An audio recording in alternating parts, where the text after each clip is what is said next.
Himachal high court का ये फैसला देवभूमि की 95% आबादी का दिल जीत गया है, क्योंकि अदालत ने बिल्कुल सीधे और साफ शब्दों में कहा है कि मंदिरों में चढ़ाया जाने वाला पैसा सरकार का नहीं बल्कि देवता का है। इसलिए देवता के इन पैसों से ना तो अब सड़क बनाई जाएगी, ना ही पुल बनवाए जाएंगे और ना ही किसी प्रकार के सार्वजनिक भवनों का निर्माण किया जाएगा, क्योंकि ये सब बनाने का काम तो सरकार का है। और हाँ, ये जो वीवीआईपी लोगों के मंदिर आने पर उन्हें स्मृति चिन्ह और ये जो तस्वीरें और उपहार दिए जाते हैं, अब ये भी हमारे और आपके दान किए पैसों से नहीं खरीदे जाएंगे। तो अब सवाल ये है कि चढ़ावे के इन करोड़ों अरबों रुपयों का होगा क्या?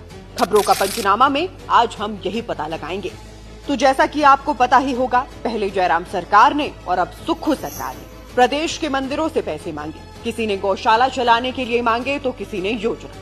मगर अब हिमाचल हाईकोर्ट ने साफ कहा है कि धर्म का पैसा अब धर्म के ही काम आएगा और ये संस्कृति और समाज के असली कल्याण में खर्च होगा। अदालत ने आदेश दिया है कि दान की रकम वेदों, उपनिषदों और योग की शिक्षा के प्रचार प्रसार में लगाई जाए।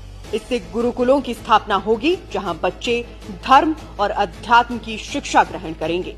दान राशि से गौशालाएं बनाई जाएंगी, यज्ञशालाएं और हॉल तैयार होंगे, जहां नामकरण, उपनयन, विवाह जैसे संस्कार होंगे। वृद्धाश्रम, अनाथालय और अस्पतालों की मदद भी इसी धन से होगी। और सबसे जरूरी बात, अब मंदिरों को अपनी मंथली इनकम और एक्सपेंस की पूरी डिटेल हर महीने अपनी वेबसाइट पर पब्लिक करनी होगी। यानी कौन सा काम हुआ, कितने समय में हुआ और पैसे कितने खर्च हुए, ये सब भक्तों को भी बताया जाएगा। और अगर कोई ट्रस्टी या अधिकारी इस धन का दुरुपयोग करता पाया गया तो उससे वो राशि वसूली जाएगी, क्योंकि अदालत ने साफ कहा है धन देवता का है, सरकार का नहीं।